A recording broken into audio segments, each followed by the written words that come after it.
Okay, let's talk about Bali a little bit, which is Paradise on Earth. Bali used to be a really underrated holiday destination for a lot of people in the region, but in recent years it really became famous among tourists and a lot of people choose to move there permanently. And what is the reason behind the success of the island?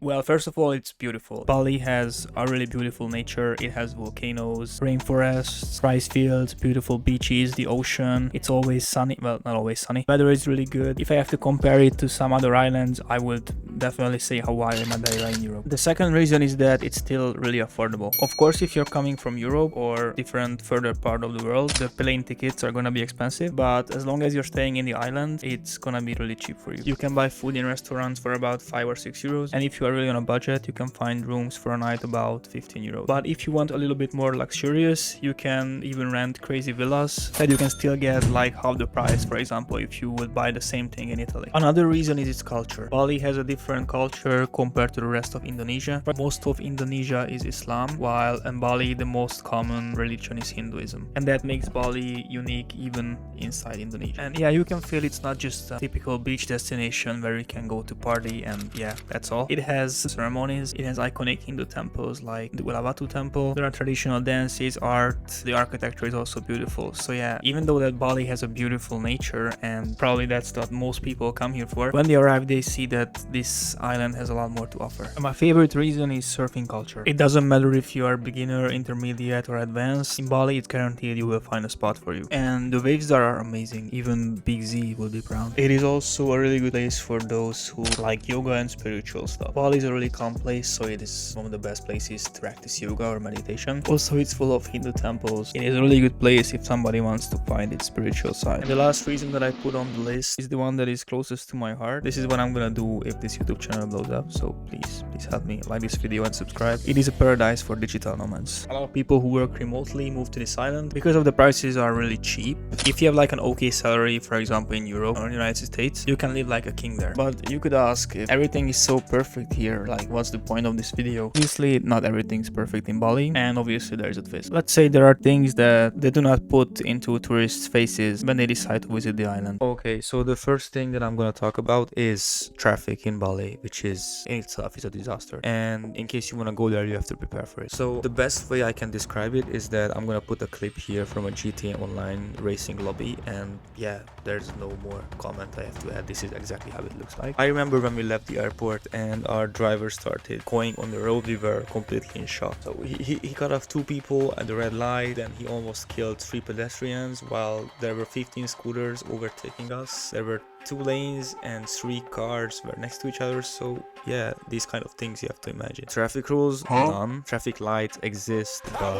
it has no point of being there. We asked the guy who was local, and he said that in Bali you can get your driver's license in 1 day, which basically means you go into an office, get the license, and then you have 1 practice ride, and after that you're good to go, you can drive wherever. All jokes aside, there are many fatal motorcycle or car accidents in Bali every single day. So if you have no experience riding a motorcycle or a scooter, because that's what most people use in Bali, I don't recommend using it because other people can put you in danger, you can put other people in danger. This is not the best place where you can start learning to become the next Valentino Rossi. The next thing I want to emphasize is do not drink from the tap, because tap water causes really bad things for tourists in Bali. I think it is very well highlighted before people travel to Bali. A lot of people know that you should not drink from the tap water because every tourist site, every single influencer say you should not drink from the tap, but they don't say that they use tap water, for example, for washing fruits, or they put tap water even in your drinks or into your pool, which happened.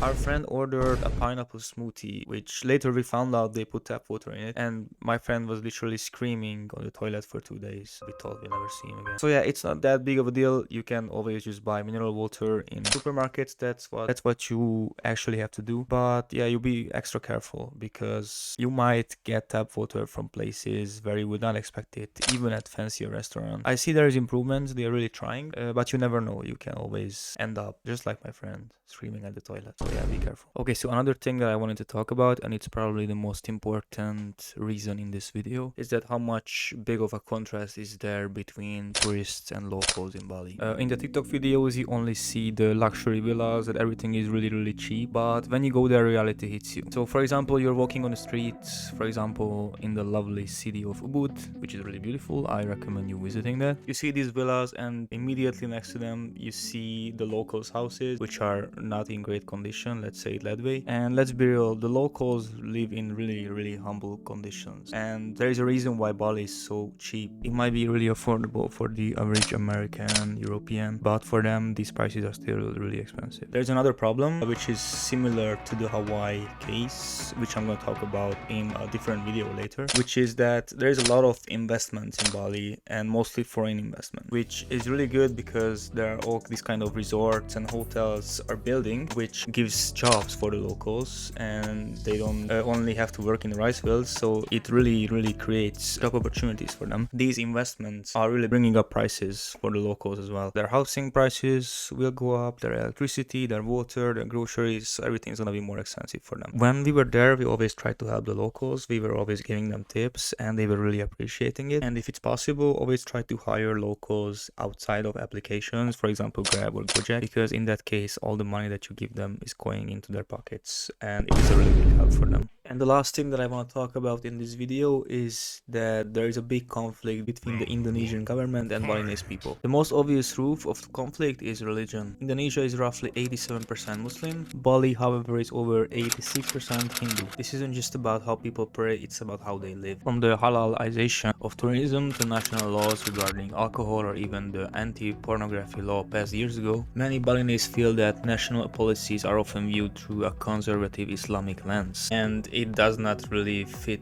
their local culture. The second thing is that Indonesia sometimes view Bali as its ATM, and it is really visible even from the outside. Because of tourism, Bali generates a crazy amount of money for the Indonesian government every single year, and Bali sends back billions to the central government in Jakarta, and the return investment in local infrastructure, waste management and water security is lacking. And I can confirm that it is true, Bali needs a lot of improvement in infrastructure and reparation. There is also the reclamation controversy. Massive government-backed development projects like the Benoa Bay project have seen fierce local resistance. Because for the Balinese, these are not just business deals, they are seen as threats to the sacred environment and local sovereignty that they have in the island. And last but not least, there are also historical scars. In 1965, during the Indonesia's violent anti-communist purges, Bali saw some of the worst bloodshed in the country. And if I am Balinese, I also would be really angry, and it would be hard for me to forget about it. Is there a war? No. But Bali and Indonesia are deeply intertwined. We can see similar cases, for example, in Europe, in case of the United Kingdom and Scotland, or Spain and Catalonia. But we were talking to many locals